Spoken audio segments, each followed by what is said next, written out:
Welcome to Annie's Kitchen and you're watching Annie's Kitchen with Annie. ഇന്നത്തെ റെസിപ്പിയെക്കുറിച്ച് നമ്മൾ ചർച്ച ചെയ്യുകയാണെങ്കിൽ ചർച്ചയൊന്നുമില്ല കേട്ടോ. ഇതിനെന്നാണെന്നറിയോ, നമ്മളിതിന് മുന്നേ ഇത് ചെയ്തിട്ടുള്ളതാണ്. പക്ഷേ എന്നാ പറ്റിയെന്ന് വെച്ചാൽ കുറച്ച് പിള്ളേർ ഇങ്ങനെ, ഞാൻ പറഞ്ഞില്ല എപ്പോഴും എന്നെ കുറേ പിള്ളേർ വിളിക്കാറുണ്ട്. അതായത് നമ്മുടെ ഈ പഠിക്കാൻ വന്നേക്കുന്ന പിള്ളേരാണ്. ആ പിള്ളേർക്കാണെങ്കിൽ ഒരു അപ്പാർട്ട്മെൻറ്റ് എടുത്തേച്ച് അവിടെ കുറേ കുഞ്ഞുങ്ങളിങ്ങനെ താമസിക്കുന്നുണ്ട്. അപ്പോൾ അവർ പറയുന്നത് എന്നാന്ന് വെച്ചാൽ ചേച്ചി ഉണ്ടാക്കുന്ന ഫുഡ് ഞങ്ങൾ ട്രൈ ചെയ്യാറുണ്ട്. ഇന്ന് ഞാൻ ഉണ്ടാക്കാൻ പോകുന്ന ഡിഷ് അവർക്ക് വേണ്ടി ചെയ്യുവാണ്. എന്നാന്നോ അവർക്ക് അതിനെപ്പറ്റി പിന്നെയും മനസ്സിലായില്ല എന്ന് പറഞ്ഞു. അപ്പോൾ അവർക്ക് വേണ്ടി ഇത് കുറച്ചുകൂടെ ഒന്ന് ഈ പറഞ്ഞ പോലെ എളുപ്പമാക്കി കൊടുക്കുവാന്നേൽ അവർക്ക് കുറച്ചുകൂടെ എളുപ്പമല്ലേ അതൊക്കെ ചെയ്യാനായിട്ടാണ്. അപ്പോൾ അതുകൊണ്ട് ഇന്നിവിടെ ചെയ്യാൻ പോകുന്ന റെസിപ്പിയുടെ പേര് എന്താണെന്ന് വെച്ചാൽ ചില്ലി പനീറാണ്. പനീർ ആയതുകൊണ്ട് കുറച്ച് വെജിറ്റേറിയൻകാർക്ക് ഹാപ്പി ആവും എന്ന് ഞാൻ വിശ്വസിക്കുന്നു. കാര്യം വെജിറ്റേറിയൻകാരല്ലേ എപ്പോഴും എന്നെ ഇങ്ങനെ ചീത്ത പറയാമെന്നല്ല, സ്നേഹം കൊണ്ട് പരിഭവം പറയുന്നതാണ്. എന്നാലും ഈ പറഞ്ഞ പോലെ അവർക്കായാലും ഈ പനീർ ഒന്ന് നമുക്ക് ഉണ്ടാക്കാമല്ലോ.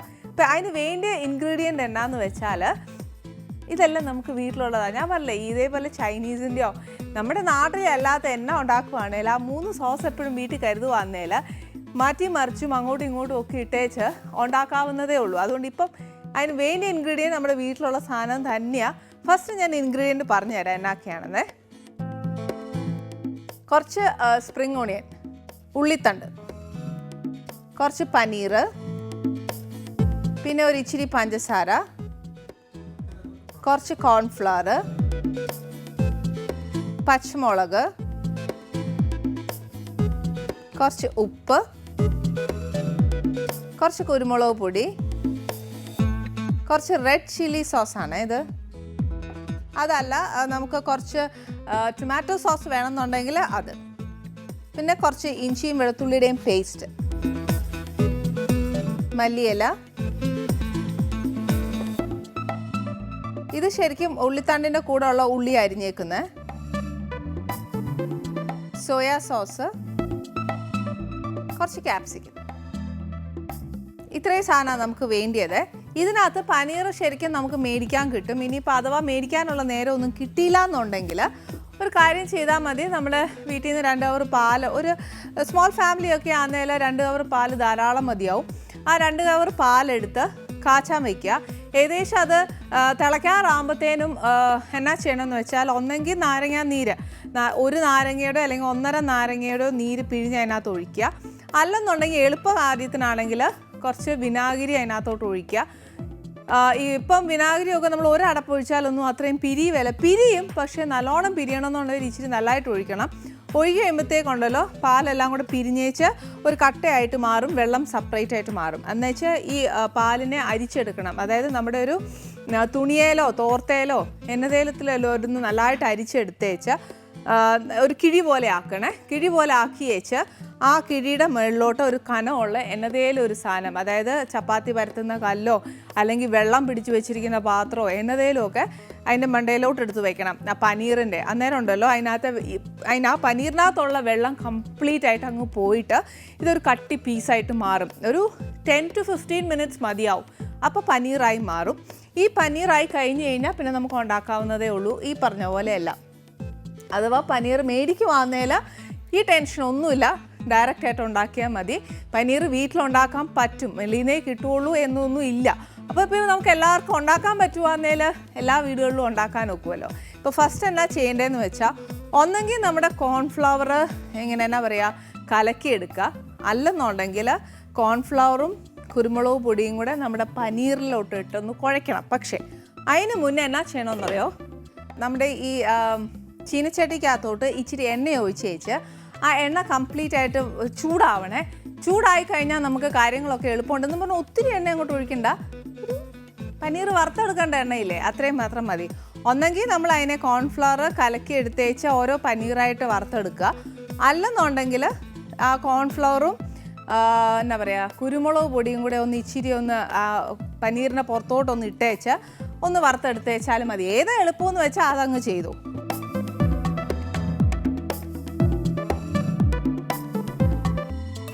പിന്നെ നമ്മൾ കറി ഉണ്ടാക്കുമ്പോഴത്തേനും ഉണ്ടല്ലോ ഇത്രയും എണ്ണയൊന്നും പിന്നെ വേണ്ടി വരികയില്ല. ഒരു ഇച്ചിരി എണ്ണ ആവശ്യമുള്ളൂ കറി ഉണ്ടാക്കാനായിട്ട്. പക്ഷെ വറുക്കാനായിട്ട് ഒരു ഇച്ചിരി വേണ്ടേ. അല്ലെങ്കിൽ ചില സമയമുണ്ടല്ലോ നമ്മൾ ഉണ്ടാക്കുന്ന ഏത് ചട്ടിയാന്നേല, ഇപ്പം നോൺ സ്റ്റിക്ക് പാൻ ആണെങ്കിൽ കുഴപ്പമില്ല, അടി പിടിക്കുകയില്ല. അല്ലാത്തയൊക്കെ ആണെങ്കിൽ ഇച്ചിരി അടി പിടിക്കും. അപ്പോൾ ഇച്ചിരി എണ്ണ ഉണ്ടെങ്കിൽ ഇച്ചിരി എളുപ്പമായിരിക്കും അത് ഉണ്ടാക്കാനായിട്ട്. ഇപ്പോൾ എളുപ്പ വഴിയാണ് ഞാൻ പറയുന്നത്. ഫസ്റ്റ് പനീർ എടുത്തേച്ച് ഒരു ഇച്ചിരി കോൺഫ്ലവറും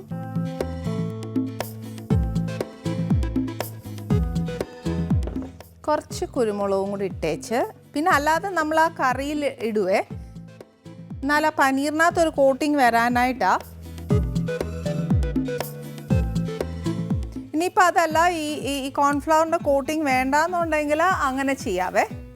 മസ്റ്റൊന്നുമല്ല, പക്ഷെ ഇങ്ങനെ ചെയ്യുമ്പോഴത്തേക്ക് ഒരു നല്ല ക്രിസ്പിനെസ് കിട്ടും അതിന്.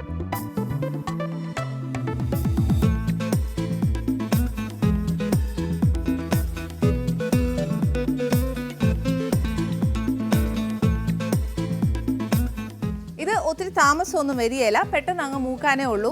പിന്നെ ഒരു കാര്യം എന്നാന്നോ, നമ്മൾ വീട്ടിൽ വയസ്സെന്നവരൊക്കെ ഉണ്ടെങ്കിലുണ്ടല്ലോ ഈ കോൺഫ്ലവർ ഇടാതിരിക്കുക എന്നല്ല. എന്നാന്ന് വെച്ചാൽ ഇത് ഇച്ചിരി മൂത്ത് വരുമ്പോഴത്തേന് ഇച്ചിരി ഒരു കട്ടിയാവുകയല്ലേ, അന്നേരം അവർക്കൊന്നും ചവയ്ക്കാൻ ഒക്കുകയല്ലേ. അന്നേരം നമ്മൾ എന്നാ ചെയ്യണം, ഡയറക്റ്റായിട്ട് പനീർ എണ്ണയിലോട്ടിട്ട് വറുത്തെടുത്തേച്ചാൽ മതി. അതാന്ന് കുറച്ചുകൂടി ഒരു സോഫ്റ്റ് ആവത്തുള്ളൂ. ഇനിയിപ്പോൾ അഥവാ നമ്മൾ ഇച്ചിരി പനീർ ഉണ്ടാക്കുന്ന സമയത്തുണ്ടല്ലോ ആ കട്ടിയുള്ള വെയിറ്റ് എടുത്ത് വെക്കുമ്പോഴത്തേനെ അതൊരു ഇച്ചിരി കട്ടിയായി പോയെന്ന് വെച്ചോ, കംപ്ലീറ്റ് ആയിട്ട് വെള്ളമൊക്കെ പോയേച്ചാൽ അത് നല്ല കട്ടിയാവുമേ. അഥവാ ഇച്ചിരി കട്ടിയായി പോയാൽ ഇച്ചിരി സോഫ്റ്റ് ആക്കാൻ എന്നാ ചെയ്യണമെന്ന് വെച്ചാൽ വെള്ളം തിളയ്ക്കാൻ വെച്ചേച്ചാൽ ഇച്ചിരി തിളയ്ക്കുമ്പോഴത്തേനും ഉണ്ടല്ലോ ഈ പനീർ കഷ്ണങ്ങളായിട്ട് ഇട്ടേച്ച് ഒന്ന് അപ്പം തന്നെ അങ്ങ് ഒരു എന്നാ പറയുക, ഒരു സ്പൂൺ കൊണ്ട് അങ്ങ് കോരിയെടുക്കണേ. അന്നേരം ഉണ്ടല്ലോ കുറച്ചുകൂടെ ഒരു സോഫ്റ്റായിട്ട് കിട്ടും. ഏത് രീതിയിലാണ് വേണ്ടതെന്ന് വെച്ചാൽ അതങ്ങ് ചെയ്താൽ മതി. ഇതിൻ്റെ പരുവ് എങ്ങനെയാന്ന് വെച്ചാൽ ഒരു ഇച്ചിരി ബ്രൗൺ ആവണേ, ലൈറ്റ് കളറല്ല.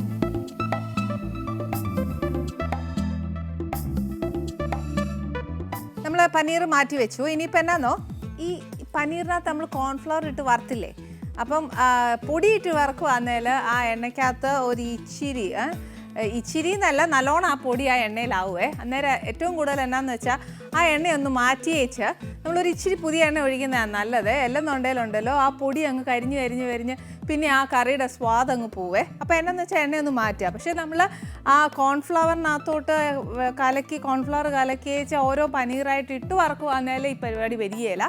എളുപ്പം ചെയ്യുന്നവർ ഒരു ഇച്ചിരി പാടിപ്പുറത്തൂടെ ഉണ്ട് കേട്ടോ, അതങ്ങ് ഇച്ചിരി മാറ്റി വെച്ചാൽ മതി.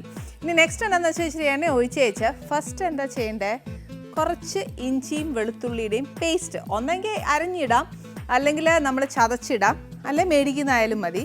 മേടിക്കുന്ന ഇടുമ്പോൾ ഉള്ളൊരു കുഴപ്പം എന്നാണെന്നറിയാമോ, ഇതിനകത്ത് കുറച്ച് ബേസിക്കലി കുറച്ച് എന്നാ പറയുക വാട്ടർ കണ്ടന്റ് ഉണ്ട്. അതുകൊണ്ട് എന്നാ ചെയ്യും, ഞാൻ ഇച്ചിരി ഉള്ളിയൊക്കെ അതിൻ്റെ കൂട്ടത്തിൽ തന്നെ അങ്ങ് ഇടാവേ. അല്ലെങ്കിലും ഉണ്ടല്ലോ അതിങ്ങനെ മേത്തോട്ടൊക്കെ പൊട്ടിത്തെറിക്കും.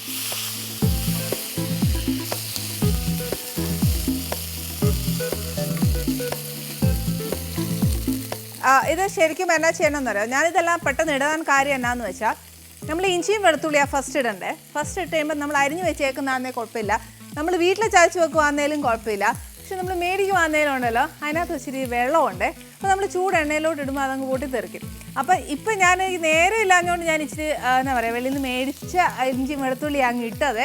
അതുകൊണ്ട് അതിന് ഇച്ചിരി വെള്ളം ഉള്ളതുകൊണ്ട് മേത്തോട്ടെല്ലാം പൊട്ടിത്തെറിക്കുമെന്ന് വിചാരിച്ചുകൊണ്ട് എന്നാ ബാക്കിയും കൂടെ അങ്ങ് ഇട്ടു. ബാക്കി എന്ന് പറഞ്ഞാൽ വേറെ ഒന്നും ഇട്ടില്ല, ക്യാപ്സിക്കോ ഇട്ടു. നമ്മൾ ഉള്ളിത്തണ്ടിലെ കൂടെ ഉള്ള ആ ഉള്ളിയും കൂടെ അങ്ങ് ഇട്ടേക്കുക. പിന്നെ ഈ ഉള്ളിത്തണ്ടിൻ്റെ ഉള്ളി വേണ്ടാന്നുണ്ടെങ്കിൽ നമുക്ക് സവാള സ്ക്വയറായിട്ട് അരിഞ്ഞിടാവേ. നെക്സ്റ്റ് പച്ചമുളകായിടണ്ടേ. പച്ചമുളക് എത്ര പച്ചമുളക് എന്ന് ചോദിച്ചാൽ ഉണ്ടല്ലോ, എരിവുള്ളതാന്നേൽ അത് കണക്കാക്കി ഇട്ടേച്ചാൽ മതി. നമ്മളൊരു 1/2 kg പനീർ മേടിക്കുവാണെങ്കിൽ, അല്ലെങ്കിൽ പോട്ടെ 2 കവർ പാലിൻ്റെ ആണെങ്കിൽ ഒരു 3 പച്ചമുളക് ഇട്ടേച്ചാൽ മതി. എരിവൊക്കെ നോക്കിയേച്ച് വേണേ ചേർത്താൽ മതി. ഇനി തീ അങ്ങോട്ട് നല്ലോണം കുറച്ചേച്ച് നമ്മുടെ സോസ് എല്ലാം ചേർക്കണം. എല്ലാ സോസും ഒന്നുമില്ല, നമുക്ക് കുറച്ച് സോസേ ഉള്ളൂ. ഒന്ന് റെഡ് ചില്ലി സോസാണ്. ഇതിനകത്തോട്ട് ചേർക്കുമ്പോഴും നോക്കിയോണം, ഇതൊരു ഇച്ചിരി എരിവുള്ള കൂട്ടത്തിൽ പെട്ടതാണ്. അന്നേരം ഇച്ചിരി എരിവ് കൂടാനുള്ള ചാൻസസ് വരും, അതുകൊണ്ട് നോക്കിയേച്ച് വേണം അതും ചേർക്കാൻ. പിന്നെ സോയാ സോസ് ലൈറ്റ് സോസും ഉണ്ട്, ഡാർക്ക് അതായത് കുറച്ച് തിക്കായിട്ടുള്ളതും ഉണ്ട്. തിക്കാണെങ്കിൽ ഒരു ഇച്ചിരി ഒഴിച്ചേച്ചാൽ മതി, അതായത് ഒരു ടേബിൾ സ്പൂൺ കണക്കല്ല, ഒരു ടീസ്പൂൺ ഒഴിച്ചേച്ചാൽ മതി. ലൈറ്റ് ആണെങ്കിൽ ഒരു 3 ടീസ്പൂൺ ഒഴിച്ചു. ഇതൊക്കെ ഉണ്ടല്ലോ, നമ്മൾ എത്രയാ പനീർ എടുത്തേക്കുന്നത്, നമ്മൾ ചേർക്കുന്ന ക്യാപ്സിക്കം എത്രയാ, നമ്മൾ എത്രയൊക്കെ അതിനകത്ത് ചേർക്കുന്ന കംപ്ലീറ്റ് ഇൻഗ്രീഡിയൻറ്റ് എന്നാ ഉണ്ടോ അതിനെ പൊതിഞ്ഞിരിക്കണം ആ സോസ്. എന്നാൽ അങ്ങനെ അങ്ങോട്ട് പൊതിഞ്ഞ് കഴിഞ്ഞാൽ ഇച്ചിരി പുളി കൂടുവേ. പക്ഷെ അത് വേണ്ട, നമുക്കൊരു അറിയാൻ മേലേ. അങ്ങനെ അറിയാൻ മേലേന്ന് ചോദിച്ചാൽ പിന്നെ ചേച്ചിയുടെ പ്രോഗ്രാം കാണണോ എന്ന് ചോദിക്കും. അതല്ല, എന്നാലും ഞാൻ പറഞ്ഞു തരുക, നമ്മൾ ചേർത്തേക്കുന്ന എല്ലാം ആ സോസിനകത്തൊന്ന് പൊതിയണം. അതനുസരിച്ച് വേണം നമ്മൾ സോസ് ചേർക്കാനായിട്ട്. പക്ഷേ പുളിയും ശ്രദ്ധിച്ചോണം, പുളി വരുന്നത് സോയാ സോസിനാണ്. അപ്പോൾ അതനുസരിച്ച് വേണം നമ്മൾ ചേർക്കാനായിട്ട്. ഇപ്രാവശ്യം ഞാൻ വിനീഗർ ചേർക്കുന്നില്ല. അപ്പോൾ എന്താണെന്ന് വെച്ചാൽ ഒരു കൺഫ്യൂഷൻ വരണ്ടല്ലോ.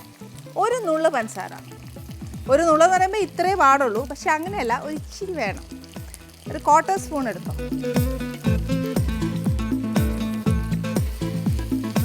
ക്യാപ്സിക്കവും ഉള്ളിയും ഒക്കെ ഉണ്ടല്ലോ, ഒത്തിരി അങ്ങോട്ട് മൂത്ത് പോകണ്ട. എന്ന് വെച്ചാൽ ഇതിനകത്ത് ആ പനീർ ഇടുക.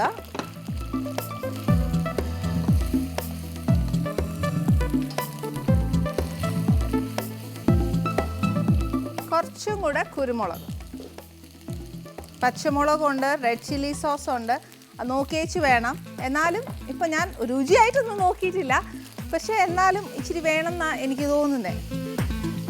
ഇത് വേണമെങ്കിൽ ഡ്രൈ ആയിട്ട് എടുക്കാം, അതല്ല ഇച്ചിരി ഗ്രേവി ആയിട്ട് എടുക്കണമെങ്കിൽ അങ്ങനെ ചെയ്യാം. ഇച്ചിരി ഗ്രേവി ആയിട്ട് എടുക്കണമെങ്കിൽ എന്നാ എടുക്കണമെന്ന് അറിയാമോ? നമ്മുടെ ഈ കോൺഫ്ലവർ ഉണ്ടല്ലോ, കുറച്ചൊന്ന് വെള്ളത്തിൽ കലക്കി വെച്ചാൽ ഈ സോസിൻ്റെ കൂടെ അങ്ങ് ചേർത്ത് വെച്ച് ഇച്ചിരി നേരം ഒന്ന് അടച്ചിട്ടേച്ചാൽ മതി.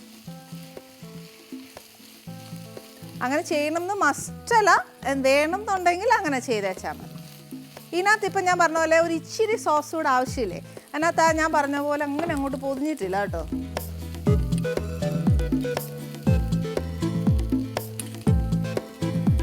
എന്നാൽ ഒട്ട് കൂടാനും പാടില്ലേ.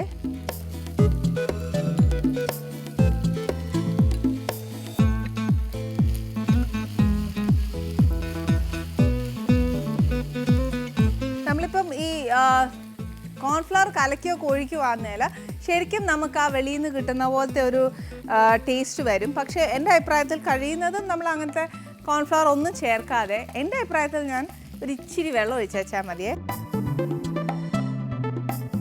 മറ്റ് കോൺഫ്ലവർ ചേർക്കുകയാണെങ്കിൽ ഒരു ഇച്ചിരി ഷൈനിയൊക്കെ ആയിട്ട് കിട്ടും, തിളങ്ങും. ഇതുവരെ ഞാൻ ഉപ്പിട്ടില്ല. സോസിനൊക്കെ ബേസിക്കലി ഇച്ചിരി ഉപ്പുണ്ടേ, എന്നാലും നമ്മളൊരു ഇച്ചിരി ഉപ്പിടണ്ടേ. ഉപ്പാണ് ശരിക്കും ഏറ്റവും പറഞ്ഞാൽ കറിക്ക് രുചി കൂട്ടുന്നതും എന്നാൽ രുചി പോകുന്നതും. കൂടിപ്പോയാൽ കുഴപ്പമാണ്, കുറഞ്ഞു പോയാൽ രുചിയും കാണത്തില്ല.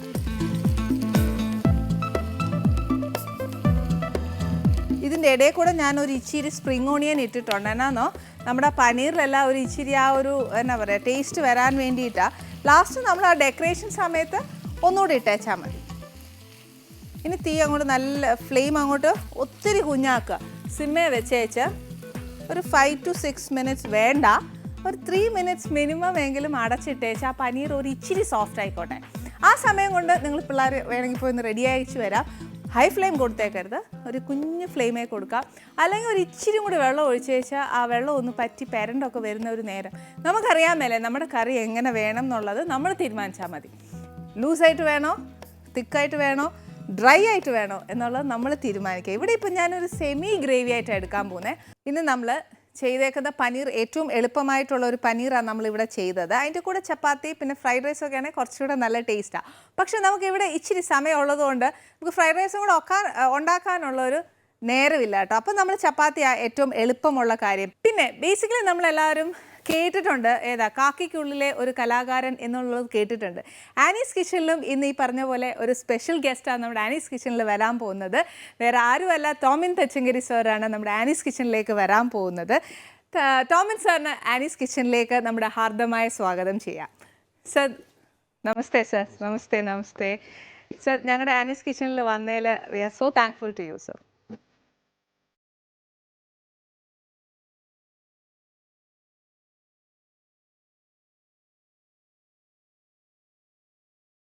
നമുക്ക് ആദ്യം ഒരു കുശലവർത്താനം തുടങ്ങണമല്ലോ.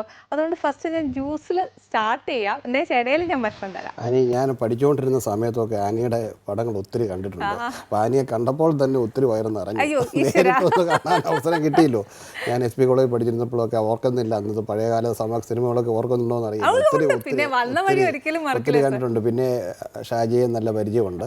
അങ്ങനെ മാത്രമേ ആദ്യം കാണുന്നുള്ളൂ. അദ്ദേഹത്തെ പല പ്രാവശ്യം കണ്ടിട്ടുണ്ട്.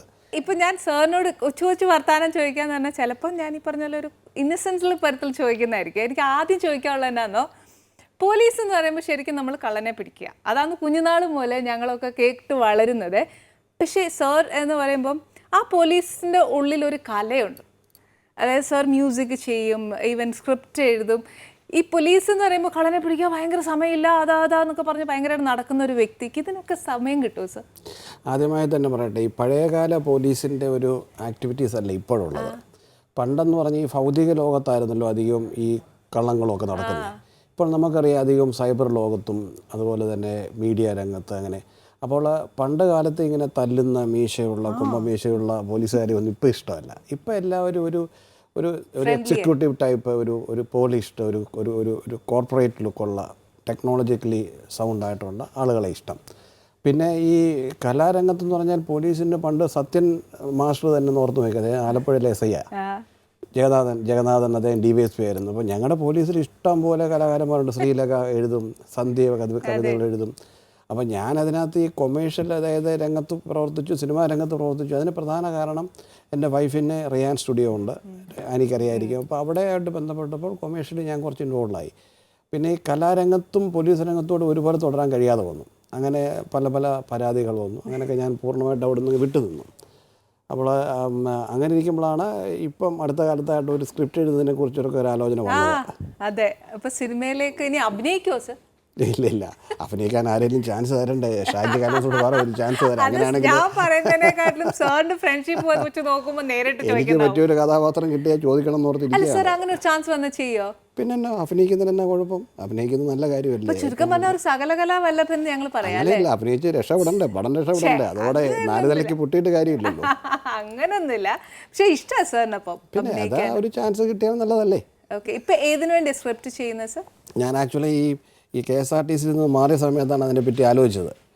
അപ്പോൾ അതിനകത്തുള്ളൊരു പ്രശ്നം എന്ന് പറഞ്ഞാൽ ഈ KSRTCയുടെ കഥ അതിൻ്റെ യഥാർത്ഥ രീതിയിൽ എഴുതിയില്ലെങ്കിൽ അത് പ്രേക്ഷകർക്ക് സ്വീകാര്യമാകില്ല. ഇപ്പോൾ അതിങ്ങനെ ലൈവായിട്ട് നിൽക്കുന്നൊരു സംഭവമാണല്ലോ. പക്ഷേ ഞാൻ ആക്റ്റീവ് സർവീസിലുള്ളൊരു ഓഫീസറാണ്. ഇനി ഒരു 5 വർഷത്തോളം സർവീസുമുണ്ട്. അപ്പോൾ അങ്ങനെ ഞാൻ ഈ യഥാർത്ഥത്തിൽ നടന്ന സംഭവങ്ങൾ എഴുതുമ്പോൾ അതിൽ ചില അപ്രിയങ്ങൾ വരും. അത് പൊളിറ്റിക്കലി ഒക്കെ അക്സെപ്റ്റബിൾ ആകുമോ എന്നുള്ളൊരു ക്വസ്റ്റ്യൻ വരുന്നുണ്ട്. അപ്പോൾ അതിൽ നിന്ന് ആ ഭാഗങ്ങൾ മാറ്റി നിർത്തി അവിടെ കൽപ്പിത കഥകൾ കൊണ്ടുവന്ന് എഴുതിയാൽ കൊള്ളാവുന്നൊരാഗ്രഹം. പക്ഷേ എൻ്റെ അഭ്യുതകാംക്ഷികളൊക്കെ പറയുന്നത് ആ KSRTC കഥ എഴുതുമ്പോൾ അത് കാലികമായിട്ടുള്ള നടന്ന സംഭവങ്ങളുടെ ഒരു പൂർണ്ണതയിൽ വരുന്ന സംഭവമാണ്. അല്ലെങ്കിൽ അത് നിങ്ങൾക്ക് തന്നെ ഒരു പരാജയമാവും. അപ്പോൾ അതിൻ്റെ എഴുത്തങ്ങോട്ട് തുടങ്ങിയിട്ടില്ല, തുടങ്ങണം എന്നൊരാഗ്രഹമുണ്ട്. പിന്നെ എനിക്ക് ഒത്തിരി സഹായിക്കാൻ ഒത്തിരി സുഹൃത്തുക്കളുണ്ട് ഈ ഫീൽഡിലുള്ള. നെയിം എനിബഡി എക്സെപ്റ്റ് ഈ ന്യൂ ജനറേഷൻ പുതിയ പിള്ളേരൊഴികെ ബാക്കിയുള്ളവരൊക്കെ എൻ്റെ പരിചയക്കാരും സുഹൃത്തുക്കളുമാണ്. അപ്പോൾ അതുകൊണ്ട് അതങ്ങ് പൂർണ്ണമായും വിട്ടുകളഞ്ഞിട്ടില്ല, എന്നാൽ ആക്റ്റീവ്ലി അങ്ങ് ഇൻവോൾവ് ആയിട്ടുമില്ല. ഓക്കെ സർ, ഇപ്പോൾ ഒരു കാര്യം ചോദിച്ചിട്ട്, ഇപ്പോൾ KSRTCയുടെ പറഞ്ഞപ്പോൾ ഒരു വീട്ടമ്മ എന്ന നിലയ്ക്ക് ഞങ്ങൾക്ക് ബാക്കി കാര്യങ്ങളൊന്നും അറിയാൻ മേല. പക്ഷേ നമ്മൾ ബേസായിട്ട് കാണുന്ന ഒരു കാര്യം പറഞ്ഞുതരാം. നമ്മുടെ തമിഴ്നാട്ടിലാണെങ്കിലും കർണാടകയിലൊക്കെ ആണെങ്കിലും KSRTC എന്ന് പറയുന്നത് നല്ലൊരു ലാഭം ഉണ്ടാക്കുന്ന ഒരു ഇൻസ്റ്റിറ്റ്യൂഷനായി മാറിയിട്ടുണ്ട്. പക്ഷേ നമ്മുടെ കേരളത്തിൽ മാത്രമാണ് അത് പറ്റാത്തത്. ഇത് ഒത്തിരി ചർച്ച ചെയ്യപ്പെട്ടുള്ളൊരു വിഷയമാണ്. കേരളത്തിലാണ് ഏറ്റവും കൂടുതൽ പൊതുമേഖലാ സ്ഥാപനങ്ങളുള്ളത്. ഇവിടുത്തെ ജനങ്ങളും ഇവിടുത്തെ സമൂഹവും ഈ പൊതുമേഖലകളെ ഒത്തിരി ഇഷ്ടപ്പെടുന്നു. പക്ഷേ കേരളത്തിലെ എല്ലാ പൊതുമേഖലാ സ്ഥാപനങ്ങളും നഷ്ടത്തിലാണ് ഓടുന്നത്. അതേസമയം എൻ്റെ കാഴ്ചപ്പാടിൽ എല്ലാ പൊതുമേഖലാ സ്ഥാപനങ്ങളെയും ലാഭത്തിലാക്കാനും പറ്റും വളരെ പെട്ടെന്ന്. പക്ഷേ അത് എന്തുകൊണ്ടാണ് അത് ലാഭത്തിലാകാൻ പറ്റാത്തതിന് കാരണം എന്നുള്ളതും കേരളത്തിലെ 3.5 കോടി ജനങ്ങൾക്കും അറിയാം. അപ്പോൾ ഞാൻ എപ്പോഴും അത്ഭുതപ്പെട്ടുള്ളൊരു കാര്യം, 3.5 കോടി ജനങ്ങളും ഏതാണ്ട് 5 ലക്ഷം സർക്കാർ ഉദ്യോഗസ്ഥരാണ് ഉള്ളത്. ഈ സർക്കാർ ഉദ്യോഗസ്ഥർ ഈ 3.5 കോടി ജനങ്ങളുടെ നികുതി കൊണ്ടാണ് ശമ്പളവും പെൻഷനും വേണ്ടി മാത്രം അത് തുറന്നിരിക്കുന്നത്. പക്ഷേ എന്തുകൊണ്ട് ഈ മജോറിറ്റിക്ക്, ഭൂരിഭാഗത്തിന് ഈ മൈനോറിറ്റി വരുന്ന ഞങ്ങളെ പ്രോപ്പറായിട്ട് കൺട്രോൾ ചെയ്യാൻ പറ്റുന്നില്ല?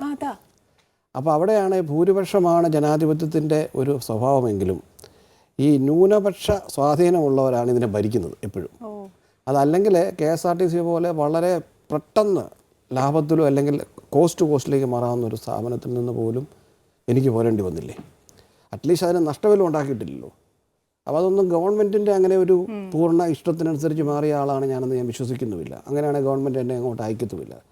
ഞാൻ പോരുന്നിടം വരെ ഈ സംസ്ഥാന ഗവൺമെൻറ് സകല കാര്യങ്ങളിലും 101% പിന്തുണ നൽകിയിരുന്നു. അപ്പോൾ ഗവൺമെൻറ്റിനും എന്തൊക്കെയോ കാരണങ്ങളാൽ മാറ്റപ്പെടേണ്ടതെന്ന്, ഒരുപക്ഷെ വേറെ നല്ലൊരു പോസ്റ്റ് തരാനായിരിക്കാം, അല്ലെങ്കിൽ മറ്റു പല കാരണങ്ങളാകാം. പക്ഷേ എന്നെ അപ്പോഴും വിഷമിപ്പിക്കുന്ന ഒരു സത്യം, ഈ കേരളത്തിലെ ജനങ്ങൾ ഏറ്റവും ഇഷ്ടപ്പെടുന്ന പൊതുമേഖലാ സ്ഥാപനം KSRTC. ഇലക്ട്രിസിറ്റി ബോർഡോ വാട്ടർ അതോറിറ്റി ഒന്നും അത്രയും വരില്ല. കാര്യം അവർ അനുദിനം കറണ്ടുണ്ട്, വെള്ളമില്ല, രക്ഷയില്ലെങ്കിൽ അനുദിനം ബന്ധപ്പെടുന്നില്ല. പക്ഷേ ഈ സ്ഥാപനത്തെ നന്നാക്കാനുള്ളൊരവസരം കിട്ടിയപ്പോഴും അതിന് കഴിയാതെ പിൻവാങ്ങേണ്ടി വന്നൊരവസ്ഥ തീർച്ചയായിട്ടും വേദനാജനകമാണ്. ഇനി എന്തെങ്കിലും ഒരു അവസരം കിട്ടിയെങ്കിൽ കൂടി ഞാൻ ആഗ്രഹിക്കുന്നുണ്ട്. പക്ഷേ ഇവിടുത്തെ ഒരു സിസ്റ്റം, ഒരു ശീലങ്ങൾ, വർഷങ്ങളായി ചരിത്രപരമായി തുടർന്നു വന്ന ചില ശീലങ്ങൾ തൊഴിലാളികളെ, അതിൻ്റെ സംഘടനകളെ ഒരു പ്രത്യേക രീതിയിൽ ചിന്തിപ്പിക്കുന്നു. തന്മൂലം അവിടെ അത് മാറ്റപ്പെടാൻ വേണ്ടി പെട്ടെന്ന് ശ്രമിച്ചപ്പോൾ ഞാൻ മാറ്റപ്പെടുന്നു. പക്ഷേ എന്നതുകൊണ്ട് മാത്രം ഇനിയും ഇത്തരത്തിലുള്ള ശ്രമങ്ങൾ എൻ്റെ പിൻഗാമികളോ മറ്റു ഉദ്യോഗസ്ഥരോ ചെയ്യത്തില്ല എന്നില്ല. അങ്ങനെ വരണമെന്നും ഇതുപോലെയുള്ള എല്ലാ പൊതുമേഖലാ സ്ഥാപനങ്ങളും പൊതുജനങ്ങൾക്ക് ഗുണകരമായി മാറണമെന്നും, അല്ല അവിടെ തൊഴിലാളികൾക്കോ അവരുടെ സംഘടനകൾക്കോ മാത്രം ഉള്ളതായിരിക്കരുതെന്നുമാണ് എൻ്റെ ആഗ്രഹം. ഓക്കെ സാർ, ഇപ്പം അവിടെ MD ആയിരുന്ന സമയത്ത് കുറേ വിഷൻസ് ഉണ്ടായിരുന്നു സാറിന്. ഇവൻ ഞങ്ങൾ കേട്ടിട്ടുണ്ട് KSRTC ബസ് പോലും ഇലക്ട്രിക് ബസ് വരാൻ ഉണ്ട്. അപ്പോൾ നല്ലൊരു വിഷൻ ഉണ്ടായിരുന്നു സാറിന്. അപ്പോൾ ഇനി ആ കാഴ്ച അതൊക്കെ എന്ത് ചെയ്യും സാർ? പ്രാവർത്തികമാവില്ലേ? ഇലക്ട്രിക് ബസ്സുകൾ കൊണ്ടുപോകുന്നാൽ അവിടുത്തെ തൊഴിലാളി സംഘടനകൾക്കൊഴികെ വേറെ ആർക്കും കുഴപ്പമില്ല. ഇലക്ട്രിക് ബസ്സുകൾ സ്ഥാപനത്തിന് ലാഭകരമാണ്, ജനങ്ങൾക്ക് ഗുണകരമാണ്, ഗവൺമെൻറ്റിൻ്റെ നയമാണ്, എല്ലാമാണ്. ഇപ്പോൾ തന്നെ ഞാൻ പോകുന്നതിന് ശേഷം ആ ബസ് ആദ്യത്തെ പ്രാവശ്യം ഓടി. അതിന് മുമ്പ് പല പ്രാവശ്യം ഓടിച്ച് ട്രയൽ അടിച്ചപ്പോഴൊന്നും കുഴപ്പമില്ല. അപ്പോൾ ഏത് നല്ലൊരു കാര്യവും തെറ്റായ രീതിയിൽ മാനേജ് ചെയ്താൽ കുഴപ്പത്തിലാവും. ഇപ്പോൾ ഇന്നത്തെ ഒരു വാർത്തകൾ ചില മാധ്യമങ്ങൾ ഞാൻ ഇങ്ങോട്ട് വന്ന വഴിക്ക് കണ്ടു, ഇലക്ട്രിസിറ്റി നഷ്ടമാണ്, അതിൻ്റെ വാടക കൊടുക്കാനുള്ള കാശ് പോലും അതിനകത്ത് കിട്ടുന്നില്ല. അപ്പോൾ അവർ മറ്റൊരു കാര്യം വളരെ കൃത്യമായി മറച്ചു വയ്ക്കുക, മറ്റ് ബസ്സുകളോ, അതായത് KSRTC സ്വന്തം പൈസ കൊടുത്ത് വാങ്ങിയ ബസ്സുകളോ ഇതിൻ്റെ 8 ഇരട്ടി നഷ്ടമാണ്. അതെ. പക്ഷേ 8 ഇരട്ടി നഷ്ടമുള്ള സ്ഥാപനത്തിനെ പറ്റി അവർ പറയുന്നില്ല, അല്ലെങ്കിൽ ആ സംവിധാനത്തെക്കുറിച്ച് പറയുന്നില്ല. ഈ ഇലക്ട്രിക് ബസ് അതിനകത്ത് വാടക കൊടുക്കാൻ കിട്ടുന്നില്ലെന്ന് പറഞ്ഞു. അതിനകത്ത് എല്ലാ സീറ്റും ഇരുന്ന് പോയാൽ വാടകയ്ക്ക് കൂടും. ഇപ്പോൾ ഉദാഹരണത്തിന് ഞാനത് പ്ലാൻ ചെയ്തപ്പോൾ തിരുവനന്തപുരത്ത് എറണാകുളം വരെ 5 സ്റ്റോപ്പേ പ്ലാൻ ചെയ്തിട്ടുള്ളൂ. ഇത് സംഭവിക്കുന്നത് എന്താ, 4.5 മണിക്കൂർ 5 മണിക്കൂറുണ്ട് ഇവിടുന്ന് 10,400 രൂപ കൊടുത്ത് പോകുന്നവൻ എറണാകുളത്ത് എല്ലാം ആഗ്രഹിക്കും. അപ്പോൾ 4-5 സ്റ്റോപ്പിൽ കൂടുതലുണ്ട്. ഇപ്പം 45 സ്റ്റോപ്പ് വെച്ചിരിക്കുകയാണ്. ഈ 45 സ്റ്റോപ്പിൽ നിർത്തിയത് അവിടെ ചെല്ലുമ്പോൾ എത്ര സമയം, ഇത് ബാറ്ററിയിലാണ് ഓടുന്നത്. ഓരോ പ്രാവശ്യം കാതുക തുറക്കുമ്പോഴും ബാറ്ററി എയർ കണ്ടീഷനും വർക്ക് ചെയ്യുക, അതിനകത്ത് വർക്ക് ചെയ്യത്തില്ല. അപ്പോൾ എന്തിനാണോ അത് കൊണ്ടുവന്നിരിക്കുന്നത് അതിൽ നിന്നൊക്കെ വ്യതിചലിച്ചോടിച്ച് ഇത് നഷ്ടമാണ്, ഇത് സമൂഹത്തിനും അല്ലെങ്കിൽ സ്ഥാപനത്തിനും കഷ്ടകാലമാണെന്ന് വരുത്തിത്തരിക്കാൻ ചിലർ ശ്രമിക്കുന്നതിൻ്റെ ഭാഗമാണിത്. അപ്പോൾ ഇത്തരത്തിലുള്ള കുൽസിത പ്രവർത്തനങ്ങൾ എല്ലാ കാലത്തും ഉണ്ടായിട്ടുണ്ട്. അപ്പോൾ അതിനെ നേരിടാനും ഗവൺമെൻറ്റും അല്ലെങ്കിൽ ഇതിനോട് താല്പര്യമുള്ള മറ്റ് ഒരു സംവിധാനങ്ങൾ മുന്നോട്ട് വരണം. ഇപ്പോൾ ഏത് മേഖലയിൽ ഇരിക്കുമ്പോഴും സാറിന് ഇങ്ങനെ പുറകെ നടക്കുകയാണ്. എൻ്റെ അറിവിൽ വായിക്കുന്ന പത്രങ്ങൾ ഉൾപ്പെടെ മീഡിയയിൽ ഉൾപ്പെടെ ഞങ്ങൾ കേൾക്കുന്ന ഒരു കാര്യമാണ്, സാർ ഇരിക്കുന്ന മേഖലയല്ല സാറിൻ്റെ പുറകെ ഇങ്ങനെ വിവാദങ്ങൾ വന്നുകൊണ്ടേയിരിക്കുക. അതൊക്കെ സാർ ഒരു ബോൾഡ് ഡിസിഷൻസ് എടുക്കുന്നതുകൊണ്ടാണ്. അത് കൂടാതെ എൻ്റെ ഒരു ബ്രാൻഡിങ്ങും അതാണ്, ഞാനതിനെ ഇഷ്ടപ്പെടുകയും ചെയ്യുന്നു. രാവിലെ എഴുന്നേൽക്കുമ്പോൾ 2 വിവാദം എന്നെ പറ്റിയില്ലെങ്കിൽ എനിക്കും ഒരു സുഖമില്ല. അപ്പോൾ അതൊരു പക്ഷേ യഥാർത്ഥത്തിൽ കുഴപ്പം കാണിക്കാനും പാടില്ല, അഴിമതി കാണിക്കാൻ പാടില്ല, കള്ളത്തരങ്ങൾ കാണിക്കാൻ പാടില്ല, സ്വജനപക്ഷപാതം പാടില്ല, സ്ത്രീകളോടുള്ള പെരുമാറ്റം, ഇതൊക്കെ നമ്മൾ പക്ഷേ അതിനെപ്പറ്റിയുള്ള വിവാദങ്ങൾ ഉണ്ടാക്കിയുണ്ട്. ശരിയല്ലെങ്കിൽ നമുക്ക് കുറച്ചുകൂടെ ഇത്രയും വിവാദങ്ങൾ ഉണ്ടായിട്ട് ഒരു കുഴപ്പമില്ലാതെ ഞാനിവിടെ വരെ ഇരിക്കുന്നില്ല. അതിൻ്റെ അർത്ഥം തന്നെ ഇത് വെറും വിവാദങ്ങൾ മാത്രമായിരുന്നു, അത് സത്യമില്ലെന്നുള്ളതല്ലേ. എങ്കിലും ഇപ്പം കുറച്ചൊക്കെ പ്രായമായി 55 വയസ്സായി, മക്കളായി, അവരൊക്കെ വളർന്നു പോകുന്നു. അപ്പോൾ അതുകൊണ്ട് ഇനി വിവാദങ്ങൾ അധികം ഉണ്ടാക്കരുതെന്നാണ് എൻ്റെ കുടുംബത്തിലുള്ളവരും ഒക്കെ പറഞ്ഞിരിക്കുന്നത്. അതുകൊണ്ട് ഞാൻ അധികം ഞാനിപ്പോൾ സൈലൻ്റാണ്. ഫാമിലി ഈ ഞാൻ പറഞ്ഞ സ്റ്റുഡിയോ നോക്കുകയാണ്. അവിടെ ഞങ്ങൾക്ക് ഫാമിലിപരമായ ബിസിനസ് ഉണ്ട്. കുട്ടികൾ 2 പേരും എഞ്ചിനീയറിംഗ് കഴിഞ്ഞിട്ട് മൾട്ടിനാഷണൽ കമ്പനീസാണ്. അവർ അമേരിക്കൻ കമ്പനികളിലാണ്, അമേരിക്കൻ ബേസ് ആയിട്ടുള്ള കമ്പനി ബാംഗ്ലൂരാണ് വർക്ക് ചെയ്യുന്നത്. അപ്പോൾ അങ്ങനെ എൻ്റെ അമ്മയുണ്ട്, 86 വയസ്സുണ്ട് അമ്മയ്ക്ക്. ഏട്ടൻ എപ്പോഴും പറഞ്ഞു കേട്ടിട്ടുണ്ട്, അമ്മ ഭയങ്കര സപ്പോർട്ടാണ് സാറിനെ കലയുടെ കാര്യത്തിൽ. ഏറ്റവും കൂടുതൽ സാറിനെ സപ്പോർട്ട് ചെയ്തത് അമ്മയാണ്. തീർച്ചയായിട്ടും എൻ്റെ ഏറ്റവും വലിയ വീക്ക്നെസ്സും എൻ്റെ അമ്മയാണ്. അതെ, അമ്മ മോനാണ്. അമ്മ മോൻ എന്ന് പറഞ്ഞാൽ എൻ്റെ അമ്മ ഇനി എത്ര നാൾ എൻ്റെ കൂടെ ഉണ്ടെന്നുള്ളതിനെക്കുറിച്ചുള്ള വ്യാകുലതയാണ് എനിക്ക് ഏറ്റവും എന്നെ വിഷമം. ഞാൻ എല്ലാ ശനിയാഴ്ചയും അല്ലെങ്കിൽ എപ്പോൾ സമയം കിട്ടിയാലും എറണാകുളത്തിന് ഓടിപ്പോൾ. അത് DGPക്ക് എല്ലാവർക്കും അറിയാം. കാരണം അമ്മയുടെ കൂടെ ഇരിക്കുന്ന ടൈം അത് ഭയങ്കരമാണ്. കാരണം എൻ്റെ ഫാദർ മരിച്ചു പോയിട്ട് ഇപ്പോൾ 15 വർഷത്തിൽ കൂടുതലായി. ഞങ്ങൾ 5 മക്കളെ എൻ്റെ അമ്മയാണ് വളർത്തിക്കൊണ്ടുവന്നത്. അമ്മ ഹൈസ്കൂൾ ടീച്ചറായിരുന്നു. 5:30 മണിക്ക് എഴുന്നേറ്റ് ഞങ്ങളുടെ വീട്ടിൽ മുറ്റമടിച്ച് ഭക്ഷണം എല്ലാം ഉണ്ടാക്കി മക്കളെ 5 എണ്ണത്തെയും കുളിപ്പിച്ച് സ്കൂളിൽ കൊണ്ടുപോയി അമ്മയും സ്കൂളിൽ പോയി ഞങ്ങൾ തിരിച്ചു കൊണ്ടുവരും. അപ്പോൾ ഈ അമ്മയുടെ ഈ ജോലി സംഭവമൊക്കെയാണ് ഞങ്ങളുടെ എല്ലാം മനസ്സിൽ കിടക്കുന്നത്. പക്ഷെ ഞങ്ങളുടെ ഭാര്യമാരിപ്പോൾ അതുപോലെ ചെയ്യുന്നില്ല. അപ്പോൾ അതുകൊണ്ട് ഞങ്ങളത് പറഞ്ഞ് എപ്പോഴും വൈഫിനോട് വഴക്കുണ്ടാക്കാറുമുണ്ട്. അത് കേൾക്കുന്നുണ്ട്. അപ്പോൾ എൻ്റെ വൈഫ് പറയും ആ കാലം അല്ല ടോമിന്, ഇപ്പോഴത്തെ കാലം വ്യത്യാസമുണ്ട്. പക്ഷെ എന്നാലും ഞാനിപ്പോൾ ആനി ഉണ്ടാക്കുന്ന ഭക്ഷണം കഴിക്കുമ്പോഴോ എൻ്റെ സ്വാദെല്ലാം എൻ്റെ ചെറുപ്പകാലത്ത് എൻ്റെ അമ്മ ഉണ്ടാക്കി തന്ന സ്വാദുമായിട്ട് ലിങ്കായി കിടക്കുകയാണ്. അപ്പോൾ ഞാൻ വീട്ടിലും അത് എപ്പോഴും വഴക്ക് പറയാം. അപ്പം എൻ്റെ വൈഫ് പറയും അത് എൻ്റെ കുഴപ്പമല്ല ടോമിന്, അത് ടോമിൻ്റെ സ്വാദ് ടേസ്റ്റ് അങ്ങനെ ആയിപ്പോയി.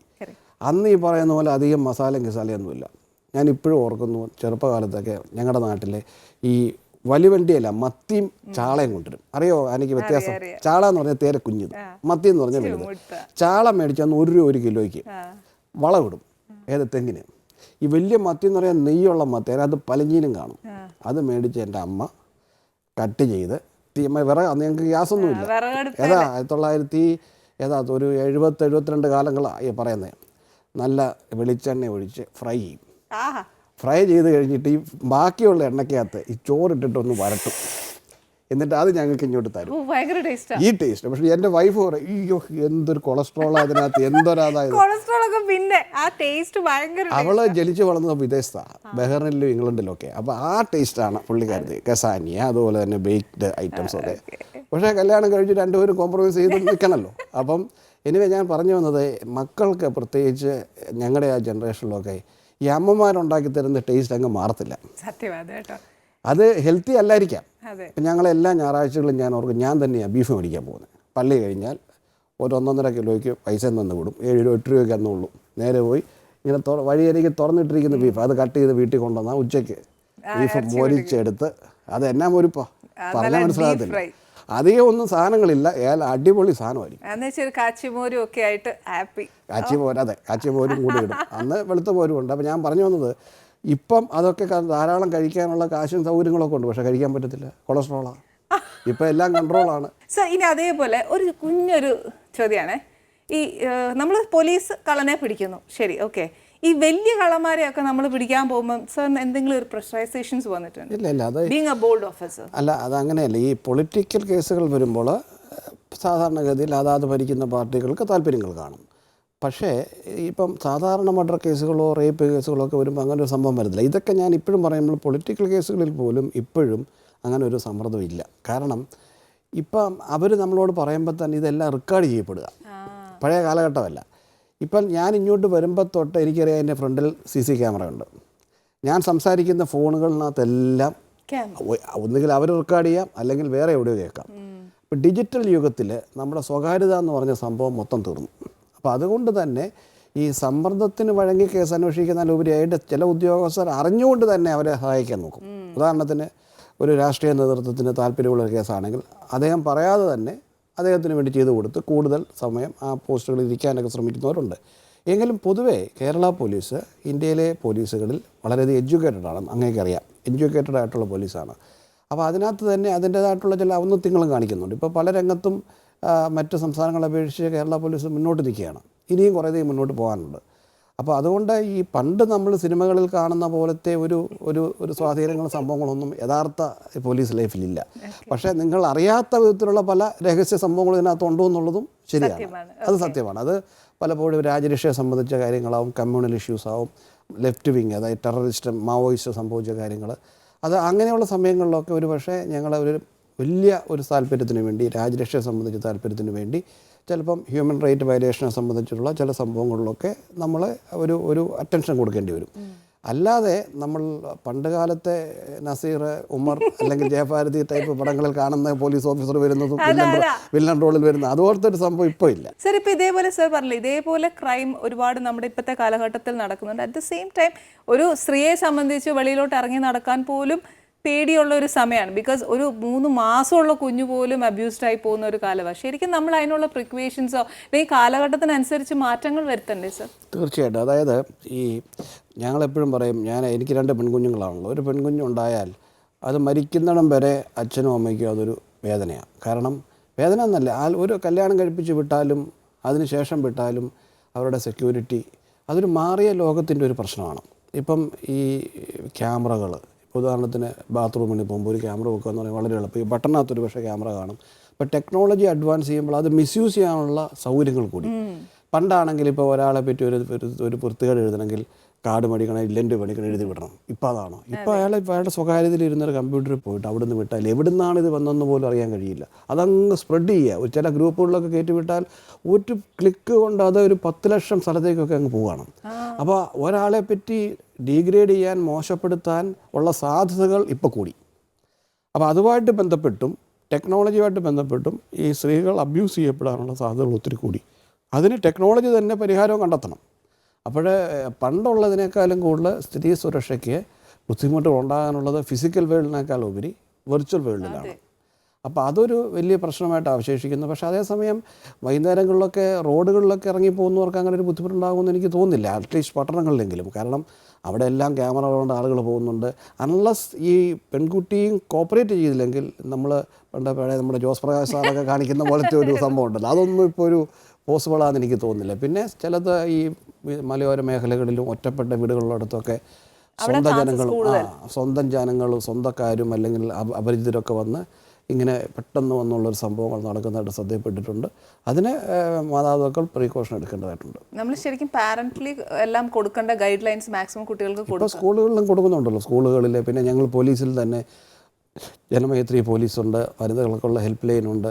കണ്ടമാനം പൈസ അതിനുവേണ്ടി ഞങ്ങൾ ചെലവഴിക്കുന്നുണ്ട്. അത് സ്ത്രീകൾ ഭയപ്പെടേണ്ട ഒരു പ്രശ്നമില്ല. അവർക്കാണ് ഇപ്പോൾ ഏറ്റവും കൂടുതൽ എത്ര നമ്പറുകൾ ഡയറക്റ്റ് വിളിച്ച നമ്പറുകൾ വരുന്നു. ഇപ്പം തന്നെ നമ്മളത് മാർക്ക് ചെയ്യുന്നുണ്ട്. ഒരു കോൾ വന്നാൽ എന്താണ് അവർ കൊടുക്കുന്ന മറുപടി എന്ന്, എത്ര സമയത്തുള്ള അത് തിരിച്ചു പോകും, അവരെ റിയാക്ട് ചെയ്യുന്നതെന്ന്, എത്ര സമയത്ത് എത്തിയെന്നുള്ളതൊക്കെ ഇപ്പം നമ്മൾ കൊണ്ടുവരുന്നുണ്ട്. അപ്പം വലിയ രീതിയിലുള്ളൊരു അബ്യൂസ് ഉണ്ടാകുന്നുണ്ടെന്നുള്ളതൊരു സത്യമായിരിക്കെ തന്നെ അതിനെ കണ്ടെയ്ൻ ചെയ്യാനും അതിനെ എതിർക്കാനുമുള്ള ഒരു സംഭവങ്ങളും കേരളത്തിലുണ്ട്. അതിനുവേണ്ടി ഗവൺമെൻറ് ഒത്തിരി പൈസ സെൻട്രൽ ഗവൺമെൻറ്റോട് സ്റ്റേറ്റ് ഗവൺമെൻറ് ചെയ്യും. ഇത്രയും ഒരു ബോൾഡ് ഓഫീസറായ സ്ഥിതിക്ക് സാറിൻ്റെ ഒഫീഷ്യൽ ലൈഫിൽ എപ്പോഴെങ്കിലും ഏതെങ്കിലും ഒരു സിറ്റുവേഷനിൽ ഇങ്ങനെ പതറി നിന്ന് പോയിട്ടുള്ള സിറ്റുവേഷൻസ്, ഹെൽപ്ലെസ് ആയിട്ട് ഇഷ്ടം പോലെ സമയങ്ങൾ നിന്നിട്ടുണ്ട്. ഇഷ്ടം പോലെ സമയങ്ങൾ. അതായത് ഈ പലപ്പോഴും നമ്മൾ ഈ അന്വേഷണങ്ങൾ നടത്തുമ്പോൾ ഇത് തെറ്റേത് ശരിയെന്ന് കൃത്യം അറിയാൻ മേലാത്ത സംഭവങ്ങൾ വരും.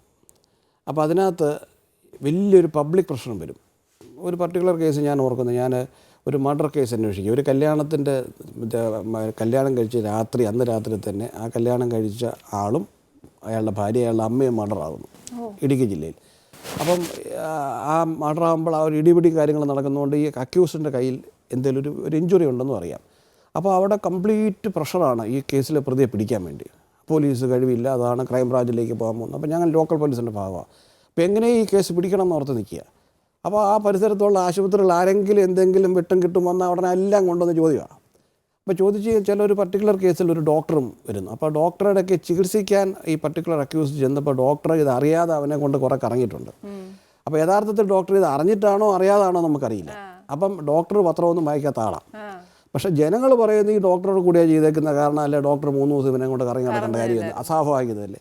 അപ്പോൾ ഒരു സൈഡിൽ ഇയാളെ ഇങ്ങനെ പ്രതി ചേർക്കാനായിട്ട് ഭയങ്കര പ്രഷറാണ്. മറു സൈഡിൽ നമുക്കൊരു ഉറപ്പില്ലായ്മ. യഥാർത്ഥത്തിൽ ഇയാൾ അറിഞ്ഞിട്ടാണോ വേണമെങ്കിൽ ആകാമല്ലോ. ഇയാളൊരു ചില പിള്ളേരുണ്ടല്ലോ അങ്ങനെ കൺഫ്യൂഷനായി. പക്ഷെ അപ്പോഴൊക്കെ നമ്മൾ എന്ത് ചെയ്യണം? അതൊരു സബ്ജക്റ്റീവ് അനാലിസിസാണത്. അതായത് സബ്ജക്റ്റീവായിട്ട് നമ്മളൊരു തീരുമാനം എടുക്കുന്നു. ആ തീരുമാനം ആ മനുഷ്യൻ്റെ ജീവിതത്തിൽ വലിയ മാറ്റങ്ങൾ വരുത്താൻ പോകുന്നു. അയാളിപ്പോൾ ഒരു മർഡർ കേസിൽ അക്യൂസ്ഡ് ആയാലുണ്ടാകും. അപ്പോൾ അതുപോലെ ക്രിട്ടിക്കലായിട്ടുള്ള തീരുമാനങ്ങൾ എടുക്കേണ്ട പല സമയങ്ങളിലും നമുക്കൊരു പ്രൊവിഡൻസ് വരണം നമ്മുടെ ബുദ്ധിയിൽ. അതിലൊരു മലയാളം എനിക്ക് കൃത്യം അറിയത്തില്ല. അപ്പോൾ ആ ബുദ്ധിയിൽ നമുക്കൊരു വിവേചനാധികാരം കിട്ടി നന്മ ഏത് തിന്മ ഏത് ശരി ഏത് തെറ്റെന്ന് അറിയാനുള്ള ഒരു സ്ഫടികമായിട്ടുള്ള ഒരു ക്ഷണികമായിട്ടുള്ള ഒരു ഡിസിഷൻ എടുക്കേണ്ട അങ്ങനെയുള്ള സമയങ്ങളിൽ നമ്മൾ പലപ്പോഴും ഇങ്ങനെ പകച്ചു നിൽക്കാറുണ്ട്. അപ്പോൾ പക്ഷേ ഇപ്പോഴൊക്കെ എനിക്കിത് വരുന്നില്ല. കാര്യം ഞാനിപ്പോൾ സൂപ്പർവൈസറി ഓഫീസറാണ്. സൂപ്പർവൈസറി ഓഫീസർ പറയാൻ താഴെ സംഭവങ്ങളൊക്കെ നടന്നിട്ട് ഇവന്മാരതിൻ്റെ ഒരു പരിശോധനയ്ക്കായിട്ടാണല്ലോ മുകളിൽ വരുന്നത്. പിന്നെ ചിലപ്പോൾ ഈ ലോ ആൻഡ് ഓർഡർ സിറ്റുവേഷനിൽ ഫയർ ചെയ്യേണ്ട ആവശ്യങ്ങൾ വരാറുണ്ട്. ഞാൻ എൻ്റെ ചെറുപ്പകാലത്ത് ഫയറിങ്, അപ്പോൾ ഒരു പോലീസ് സ്റ്റേഷൻ ആക്രമിച്ചു. പോലീസിൽ മുഴുവൻ കയറി സ്റ്റേഷൻ അപ്പം പോലീസുകാരെ തോക്ക് കൊടുത്ത് നിൽക്കുകയാണ്. അപ്പോൾ അവർക്ക് തിരിച്ച് ഫയർ ചെയ്യണോ വേണ്ടേ നമ്മളൊരു ഡയറക്ഷൻ കൊടുക്കണം. അപ്പം ഇവിടെ പോലീസിൽ ആർക്കെങ്കിലും ഫയർ ചെയ്താൽ ചിലപ്പോൾ മരണം വരും. ചുമ്മാ ആകാശത്തേക്ക് വെച്ച് കുഴപ്പമാക്കാനും പാടില്ല. അപ്പോഴൊക്കെ ആ ഡിസിഷൻ ഉണ്ടല്ലോ ടു ഫയർ ഓർ നോട്ട്, അതൊക്കെ ഒരു ഡിസ്ക്രിപ്ഷണൽ ഡിസിഷൻ അല്ലേ. ഇപ്പോൾ അതിനുശേഷം ജുഡീഷ്യൽ എൻക്വയറി എടുക്കുകയും വേണം. ജുഡീഷ്യൽ എൻക്വയറി വരും, ഉറപ്പാണ്. അതിനുശേഷം റെക്കോർഡുകളൊക്കെ ശരിപ്പെടുത്തണം, അങ്ങനെ 100 കൂട്ടം മൂന്നാമലകളാണ്. അപ്പോൾ അങ്ങനെ അവസരങ്ങൾ ഒരു പോലീസ് ഓഫീസർ എന്നുള്ള നിലയിൽ, സീനിയർ പോലീസ് ഓഫീസർ എന്നുള്ള നിലയിൽ പല പ്രാവശ്യം എനിക്ക് വന്നിട്ടുണ്ട്. അതിലെനിക്ക് തെറ്റുകൾ പറ്റിയിട്ടുമുണ്ട്, ഞാനത് എന്താണെന്നൊന്നും പറയുന്നില്ല. പലതിലും കറക്റ്റുമായിട്ടുണ്ട്, ഞാൻ സംശയിച്ചു എന്ന് ചെയ്യുന്നതിനകത്ത് കറക്റ്റായിട്ട് വന്നിട്ടുണ്ട്. ഓക്കെ, അതാണ് സർ ഞങ്ങളൊക്കെ കേട്ട ഒരു മൂന്നാം മുറ വിവാദം എന്നൊക്കെ പറഞ്ഞിട്ട് തെറ്റുപറ്റി പോയതാണോ? അല്ലല്ല, മൂന്നാം മുറ വിവാദമൊക്കെ അതൊന്നും നമ്മളൊരു ചാനലിൻ്റെ മുമ്പിൽ നിന്ന് പറയേണ്ടതല്ലോ. ഏതായാലും ശരി, ഞാൻ എൻ്റെ വീട്ടിലെ ആരുടെ ആവശ്യത്തിന് വേണ്ടി ചെയ്തിട്ടുള്ളതൊന്നും അല്ലല്ലോ. ഇതെല്ലാം ഔദ്യോഗിക കൃത്യത്തിൻ്റെ ഭാഗമായി ചെയ്യുന്നതാണ്. ഔദ്യോഗിക കൃത്യത്തിൻ്റെ ഭാഗമായി ഗുഡ് ഫെയ്ത്തിൽ ചെയ്യുന്ന കാര്യങ്ങൾക്ക് നമുക്ക് നിയമം പ്രൊട്ടക്ഷൻ തരുന്നുണ്ട്. ആ പ്രൊട്ടക്ഷൻ നമ്മൾ യൂസ് ചെയ്യണം. അല്ലാതെ നമ്മളൊരു സ്വന്തം ആവശ്യത്തിന്, വീട്ടിലെ ആവശ്യത്തിന് വേണ്ടി അടിക്കുന്നതല്ല. വേറൊരു സംഭവമായി ഔദ്യോഗിക കൃത്യമായി ബന്ധപ്പെട്ടും അവിടെ ചിലപ്പോൾ നമുക്ക് ഫോഴ്സ് ഉപയോഗിക്കേണ്ടി വരും. ഇപ്പോൾ ഒരു വീട്ടിൽ നിങ്ങളെ ഇപ്പം ആക്രമിക്കാൻ ഒരു കൂട്ടം ആൾക്കാർ നിൽക്കുക, അവരെ ഞാൻ ജാഥചാർജ് ചെയ്യുമ്പോൾ അതിനകത്ത് ഒരുത്തും താഴെ വീണു മരിക്കുന്നു. അപ്പോൾ നാളെ ഒരു ചോദ്യം വരും, എന്തിനാണ് ഒരാളെ സഹായിക്കാൻ വേണ്ടി 2 പേരെ കൊന്നത്? പക്ഷേ നിയമം അതിന് അനുവദിക്കുന്നുണ്ട്. നമ്മൾ കൊല്ലാൻ വേണ്ടിയല്ല, അവൻ ഓടുന്ന വഴി പിന്നെ അവൻ അക്രമാസക്തമാകുന്നു, പിന്നെ ഫോഴ്സ് ഉപയോഗിക്കേണ്ടി വരുന്നു. അപ്പോൾ പലപ്പോഴും നമ്മൾ ആ ഫീൽഡിലുള്ള റിയാലിറ്റി ആയിരിക്കില്ല പിന്നീട് ഇവർ അനലൈസ് ചെയ്യുമ്പോൾ വരുന്നത്. പക്ഷേ ഇപ്പോൾ ഒരു വലിയ ഗുണമുണ്ടായി. ഇപ്പം ഞങ്ങൾക്ക് ഇതെല്ലാം ക്യാമറകൾ വന്ന് എടുത്തോളും. ആദ്യകാലങ്ങളിൽ ഈ ക്യാമറക്കാരും പത്രക്കാരും വന്നപ്പോൾ നമ്മൾ ഓർത്ത് നമുക്കായിരിക്കും കുഴപ്പമെന്ന്. കാരണം ഞങ്ങളടിക്കുന്ന മാത്രമേ ഒരു പത്രത്തിൽ കൊടുക്കുള്ളൂ. ഇപ്പം അങ്ങനെയല്ല. ഇപ്പം അവന്മാർ ഞങ്ങളെ തല്ലുന്നതും ആദ്യം വരും, തള്ളുന്നതും വരും, ഇതെല്ലാം വരും. മാധ്യമങ്ങളാണിപ്പോൾ സത്യം പറഞ്ഞാൽ പോലീസിൻ്റെ വലിയൊരു സഹായവും. പണ്ട് ഞങ്ങളൊരു ശത്രുക്കളായി കണ്ടിരുന്ന ഒരു ഗ്രൂപ്പാണത്. ഇപ്പം എന്ന് പറഞ്ഞാൽ അവരുടെ കയ്യിൽ ഇതിൻ്റെ എല്ലാ ഫുട്ടേജ് ഉണ്ട്. അപ്പോൾ ഞങ്ങളിത് കഴിഞ്ഞ് ചോദിച്ചവർ തരാനും ബാധ്യസ്ഥരാണ്. അപ്പോൾ യഥാർത്ഥത്തിൽ പോലീസ് അല്ല അവിടെ തുടങ്ങിയതെന്നും ഈ അക്രമാസക്തമായ ക്രൗഡാണെന്നും ഒക്കെ കാണിക്കാനായിട്ട് ഈ ഫുട്ടേജ് മുഴുവൻ ഗുണം ചെയ്യും. ഓക്കെ സർ, ഇതേപോലെ ഒരു കാര്യം കൂടി ചോദിച്ചോട്ടെ. ചില സിറ്റുവേഷൻ സാർ പറഞ്ഞോട് പകച്ചു നിന്ന് പോയിട്ടുണ്ട്, ചിലപ്പോൾ നമുക്ക് അബദ്ധങ്ങൾ പറ്റിപ്പോയിട്ടുണ്ട്. പക്ഷേ എന്നാൽ ചില സമയത്ത് സാറിന് ബോൾഡായിട്ടൊരു ഡിസിഷൻ, ഇത് എന്ത് വേണമെങ്കിലും വരട്ടെ, ഇത് ഇങ്ങനെ തന്നെ നടത്തും എന്ന് ഡിസിഷൻസ് എടുത്തിട്ടുണ്ട്. KSRTC എടുത്തല്ലോ. KSRTCയിൽ ഈ പറയുന്ന രീതിയിൽ കുറച്ച് ആൾക്കാരെ വിശ്വാസത്തിലെടുത്തില്ലെങ്കിൽ ഞാൻ മാറപ്പെടുമെന്നറിയായിരുന്നു. അപ്പോൾ എനിക്ക് മനസ്സിലായി, ഒന്നുകിൽ KSRTC അല്ലെങ്കിൽ ഈ പറയുന്ന ആൾക്കാർ, രണ്ടിലൊന്നേ നിലനിൽക്കുള്ളൂ. അപ്പോൾ ഞാനൊരു തീരുമാനം എടുത്ത് KSRTC, അപ്പോൾ ഞാൻ മാറിപ്പോയി.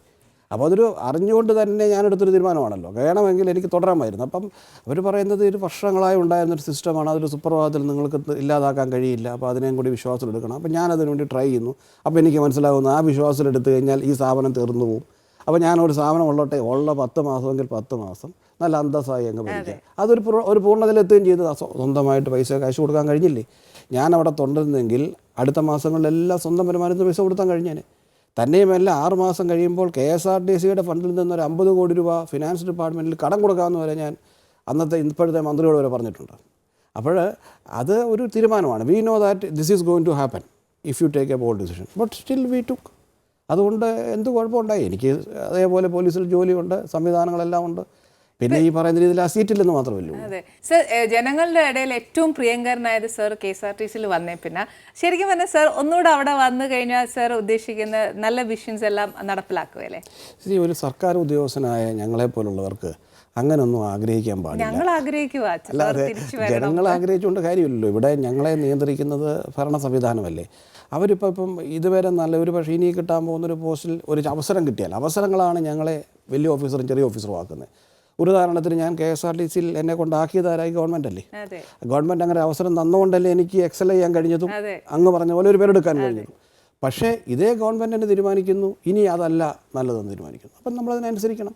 അപ്പോൾ ഇനി ഇതേ ഗവൺമെൻറ് തന്നെ നമുക്ക് നല്ല അവസരങ്ങൾ തന്നാൽ നല്ല രീതിയിൽ പെരുമാറും. ഗവൺമെൻറ്റിന് ഞാൻ ആ ഗവൺമെൻറ്റായിട്ട് മാറിയാൽ കൂടി തന്നെ ഒത്തിരി നിയന്ത്രണങ്ങളും സമ്മർദ്ദങ്ങളും ബന്ധനങ്ങളുമുണ്ട്. അപ്പോൾ ഈ നാളെ ഞാനായിട്ട് മുഖ്യമന്ത്രിയായിട്ട് വന്നാലും അല്ല ഒരു മന്ത്രിയായിട്ട് വന്നാലും എനിക്കും അപ്പോഴത്തെ എൻ്റെ പെരുമാറ്റം മാറിപ്പോവും. കാരണം അപ്പോഴത്തെ ഒരു സിസ്റ്റം അതാണ്. ഇപ്പം ഞങ്ങൾ തന്നെ പറയും SPC DGP ഏറ്റവും വലിയ പോസ്റ്റിൽ വരുമ്പം ഉദ്യോഗസ്ഥരുടെ സ്വഭാവം മാറും. ഞാനാകുമ്പോഴും ചിലപ്പോൾ മാറിയേ പറ്റൂ. കാരണം ആ സീറ്റിൻ്റെ ഒരു പ്രത്യേകത അതാണ്. നമുക്ക് പുറത്തു നിന്ന് കാണുമ്പോൾ പലതും ഇങ്ങനെ ആകാമേലെ എന്നൊക്കെ തോന്നുമെങ്കിലും അവിടെ ചെന്ന് ഇരുന്ന് കഴിയുമ്പോൾ അതിൻ്റേതായിട്ടുള്ള വലിയ വലിയ നിയന്ത്രണങ്ങളും അതുപോലെ തന്നെ റെസ്ട്രിക്ഷൻസും പല ആവശ്യങ്ങളും ഒക്കെ വരും. അപ്പോൾ അതുകൊണ്ട് നമ്മളതനുസരിച്ച് മാറിയേ പറ്റൂ. എന്നാട്ടും ഇത്രയും പ്രഷറൈസേഷൻ ഉണ്ടായിട്ട് പോലും സാറിന് നല്ല നല്ല ഡിസിഷൻസ് എടുക്കാൻ പറ്റും. എൻ്റെ ഒരു മിഡിൽ ലെവൽ മാനേജർ ഓഫീസർ ആയിരുന്നല്ലോ ഞാൻ. ഉദാഹരണത്തിന് ഞാനൊരു മന്ത്രിയോ അല്ലെങ്കിൽ ഗവൺമെൻറ്റിൻ്റെ വലിയ അഡ്മിനിസ്ട്രേറ്റീവ് ഹെഡ് അല്ലല്ലോ. അപ്പം ഇതൊരു ബിസിനസ്സാണ് ബേസിക്കലി KSRTC. അവിടെ ഒരു IAS IPS മാത്രം ഉണ്ടായിട്ട് കാര്യമില്ല. അങ്ങ് നേരത്തെ പറഞ്ഞതുപോലെ ഒരു ബിസിനസ് മെൻറ്റാലിറ്റിയും കൂടെ വരണം.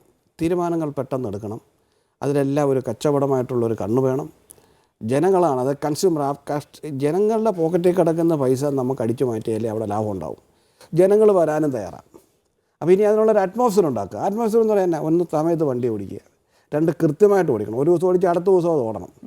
3-മത്തെ അവൻ്റെ പെരുമാറ്റം നന്നാകണം. 4-മത്തെ അതിനകത്ത് ഈ ഛർദിയും കൃതിയും ഒന്നും കിടക്കരുത്. ഇത്ര ഉണ്ടെങ്കിൽ എല്ലാ KSRTC നരകത്തിലേക്ക് ബസ് ഇട്ടാലും ആ ബസ് ഫുള്ളായിട്ട് ഓടും. പക്ഷേ ഇപ്പം നരകത്തിലല്ല, പട്ടണത്തിലാണ് ഓടുന്നെങ്കിലും ഫുള്ളല്ലതാനും. അതെ, അതാണ് എൻ്റെ വ്യത്യാസം. സർ, ശരിക്കും പറഞ്ഞാൽ ഓഫീസേഴ്സ് മിക്കപ്പോഴും ടൂളായി മാറാറുണ്ടോ? അങ്ങനെ ഇല്ല. ചില ഉദ്യോഗസ്ഥർ അങ്ങനെ ഞാൻ തുറന്നു പറയുകയാണ്, ഈ ഉദ്യോഗസ്ഥരിൽ വളരെയധികം ശതമാനവും അതിനർഹരല്ലാത്തവരുണ്ട്. പല പല കാരണങ്ങളാൽ അവർ എത്തപ്പെടുന്നു. പിന്നീട് ഇതിൻ്റെ ഒരു സംരക്ഷണത്തിലങ്ങ് തുടർന്നു പോകുന്നു. ഗവൺമെൻറ് സർവീസിൽ എല്ലാവരും വരാൻ ആഗ്രഹിക്കുന്നത് എന്തുകൊണ്ടാണ്? പറ. ഇവിടെ ഏറ്റവും ശമ്പളം കിട്ടിയിട്ടാണോ? അല്ല. ഇവിടെ വന്നാൽ എന്ത് കുഴപ്പം കാണിച്ചാലും തുടരാം. അതല്ലേ? അത് തെറ്റാ. പക്ഷേ എന്നാലും ഇവിടെ തുടരില്ലേ? ഇവിടെ ഇപ്പം ഒരു പ്രൈവറ്റ് ബസ്സിൽ പോകുന്ന ഒരുത്തൻ ഡ്രൈവർ കൊണ്ട് വണ്ടി ഇടിച്ചു, ഒരു പ്രാവശ്യം ഇടിച്ചു, മുതലാളി ശ്രമിക്കും. 2-മത്തെ പ്രാവശ്യം ഇടിച്ചാൽ പറയാം, എൻ്റെ പൊന്നു മോനെ നീ ഇവിടെ നിന്ന് വിട്ടോളാൻ പറയും. KSRTCയിലാണ് എങ്ങനെയാണ്? അവൻ ഒരു കുഴപ്പമില്ലാതെ പിന്നെയും തുടരും. അപ്പം ആണെങ്കിൽ അറിയാവുന്ന കാര്യമല്ലേ. അത് KSRTC മാത്രമല്ല, എല്ലാ ഗവൺമെൻറ് സംവിധാനത്തിലും ഒരു സംരക്ഷണം ഹെവി ആയിട്ടുണ്ട്, ഒരു പ്രൊട്ടക്ഷൻ. അത് സംഘടനകൾ വഴി ഈ സിസ്റ്റത്തിൻ്റെ ഒരു സംരക്ഷണവും വെച്ച്. അപ്പോൾ അത് മറ്റ് വിദേശ രാജ്യങ്ങളിലൊക്കെ മാറിപ്പോയി. അവിടെ ഗവൺമെൻറ് സർവൻറ്റ് വന്നാലും ഒരു നോട്ടീസ് രാവിലെ വരുമ്പോൾ ടേബിളായിരിക്കും, യു ആർ ഫയർഡ് എന്ന് പറഞ്ഞാൽ 1 മാസം ശമ്പളം അപ്പം തന്നെ പോകും. അങ്ങനെ നമ്മൾ ശിക്ഷ കൊടുത്താലല്ലേ സാർ ഇവിടെ നമുക്ക് നന്നാക്കാൻ പറ്റത്തുള്ളൂ. പക്ഷേ അത് നമ്മൾ രണ്ടുപേരും കാലം പിന്നെ ഇതിങ്ങനെ തുടർന്ന് പോവല്ലേ? അതാണ് പറഞ്ഞത്, നമ്മൾ രണ്ടുപേരും മാത്രം വിചാരിച്ചാൽ മാറുന്നതല്ലല്ലോ അത്. അതിലേക്ക് കേരളം മാറുമെന്നുള്ള കാര്യത്തിൽ സംശയം വേണ്ട. പക്ഷേ ഇനി മാറും സർ. പിന്നെ ഒരു കാര്യം, എൻ്റെ പ്രേക്ഷകരോട് ഞാനൊരു കാര്യം പറയാം. എന്നാന്നറിയാം, സാറിനോട് വർത്താനം പറഞ്ഞുകൊണ്ടിരുന്ന ഇതിൽ ഇഷ്ടംപോലെ കാര്യങ്ങൾ നമുക്ക് കിട്ടുക. പക്ഷെ ഇനിയെങ്കിലും ഞാൻ ഭക്ഷണം വിളമ്പാം.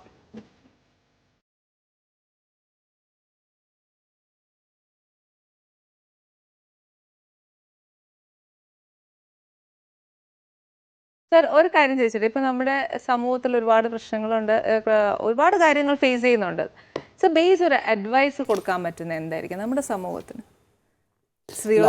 ഈ വ്യവസ്ഥാപിത സ്ഥാപനങ്ങളിലൂടെയോ അല്ലെങ്കിൽ സംഘടനകളിലൂടെയോ അല്ലെങ്കിൽ മാർഗങ്ങളിലൂടെ അല്ലാതെ ഇൻഡിവിജ്വലി പ്രൊട്ടസ്റ്റ് ചെയ്യാനുള്ള ഒരു ടെൻഡൻസിയും വരണം. ഉദാഹരണത്തിന് വലിയ വലിയ മാറ്റങ്ങൾ നമ്മളിപ്പോൾ കാണുന്നത് ഒരു സിംഗിൾ ഇൻഡിവിജ്വലിൻ്റെ ഒരു സംഭവം കൊണ്ട്. ഇപ്പം മീറ്റുവിൻ്റെ ഒരു കേസ് എടുത്താലും അല്ലെങ്കിൽ വേറെ പല പല കേസുകൾ, ഇപ്പം എൻഡോസൾഫാൻ്റെ ഒരു കേസ് നിങ്ങൾ പലതും കണ്ടു കാണും. ഇപ്പം നമ്മുടെ ഈ ചവറയിലോ മിനറൽസിൻ്റെ ഒരു പ്രശ്നത്തിൽ ഒരു കൊച്ചു പെൺകുട്ടി വീഡിയോയിൽ എടുത്തിട്ടൊരു സംഭവം വൈറലായിട്ടാണ് വന്നത്. അപ്പം ഇപ്പോഴത്തെ ഒരു സ്ഥിതി അനുസരിച്ച് ആർക്കെങ്കിലും എന്തെങ്കിലും ഒന്ന് പ്രതിഷേധിക്കണമെങ്കിൽ അവർ ഏതെങ്കിലും ഒരു പാർട്ടിയിൽ പോയി ചേരണം, അല്ലെങ്കിൽ ഏതൊരു സമുദായ സംഘടനയിൽ പോയി ചേരണം. അല്ലാതെ അവർക്ക് സ്വന്തമായിട്ടൊന്ന് എക്സ്പ്രസ് ചെയ്യാനുള്ള സംവിധാനമില്ല. അതാണ് നേരത്തെ നെപ്പോളിയൻ്റെ വാചകം പറയുന്നത്. ഭൂരിഭാഗം നിശബ്ദമായിട്ടിരിക്കുന്നത് കൊണ്ടാണ് ന്യൂനപക്ഷം വയലൻ്റ് ആകുന്നത്.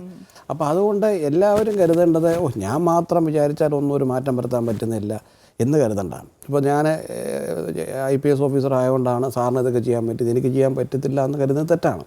കാരണം എല്ലാവർക്കും അവരുടെ രീതിയിൽ കാര്യങ്ങൾ പറയാനുള്ളൊരു സംവിധാനവും ഒക്കെ ഉണ്ട്. ഇപ്പോൾ അതുകൊണ്ട് തന്നെയല്ലേ ഇപ്പോൾ പാട്ടുകൾ പാടുമ്പോൾ ശ്രദ്ധിച്ചിട്ടുണ്ട്. പണ്ടൊക്കെ ആണെങ്കിൽ ദാസേട്ടൻ വേണം, ജാനകി വേണം. ഇപ്പം അങ്ങനെയാണ്. അഭിനേതാക്കളുടെ കാര്യം എടുക്കുക. അഭിനേതാക്കളുടെ ഇപ്പോൾ ആരെയൊക്കെയാണ് വലിയ ടഫ് കോമ്പറ്റീഷൻ. ഇപ്പോൾ ആർക്കും വന്ന് അഭിനയിക്കാം. കാരണം ഇപ്പം സൗന്ദര്യമുള്ള അഭിനേതാവിനെ അല്ലല്ലോ ഹീറോ ആയിട്ട് പോലും വെക്കുന്നത്. സർ, ഒരു ഫണി ക്വസ്റ്റ്യൻ. അടുത്ത ജന്മത്തിൽ ഇതേപോലെ IPS ഓഫീസർ ആയി വരണം എന്ന് സർ ദൈവത്തോട് പറയുമോ? ഇതേപോലത്തെ IPS ഓഫീസറാകാൻ ആഗ്രഹിക്കത്തില്ല. അന്ന് IPS ഉണ്ടോ എന്ന് പോലും അറിയത്തില്ലായിരിക്കുമല്ലോ. അന്ന് വേറെ സംവിധാനമായിരിക്കും. ആരായിട്ട് ജനിച്ചാലും, ഇപ്പോൾ ഒരു തൂപ്പുകാരനായിട്ട് ജനിച്ചാലും അതിൽ തന്നെ എക്സൽ ചെയ്യാൻ പറ്റും. ഇപ്പോഴത്തെ സ്ഥലങ്ങൾ ഇപ്പോൾ ക്ലീനിങ്ങിനൊക്കെയാണ് സ്ക്വയർ ഫീറ്റിനാണ് റേറ്റ്. നമ്മുടെ വീട്ടിൽ പണ്ട് വേലക്കാർ രാവിലെ വന്ന് അടിക്കുന്നെങ്കിൽ ഇപ്പോൾ സ്ക്വയർ ഫീറ്റാണ് ക്ലീനിങ്. അപ്പോൾ അതുകൊണ്ട് ഏത് രംഗത്തും നമുക്ക് എക്സൽ ചെയ്യാൻ പറ്റും. അപ്പം എവിടെ ജനിപ്പിച്ചാലും അവിടെ ഒരു എല്ലാ ബുദ്ധികളോടും കൂടിയ ഉന്മേഷവാനായിട്ടുള്ള ഒരു എനർജറ്റിക് ആയിട്ടുള്ള ഒരാളായിട്ട് ജനിപ്പിക്കണമെന്ന് മാത്രമേ എനിക്ക് പറയാം. എന്തായാലും sir, I M so happy. ഞങ്ങൾക്ക് ഒരു ഇച്ചിരി സമയം ഉണ്ടെങ്കിലും സർ വന്ന് ഒരുപാട് കാര്യങ്ങൾ പറഞ്ഞു തന്നതിൽ we are so happy sir.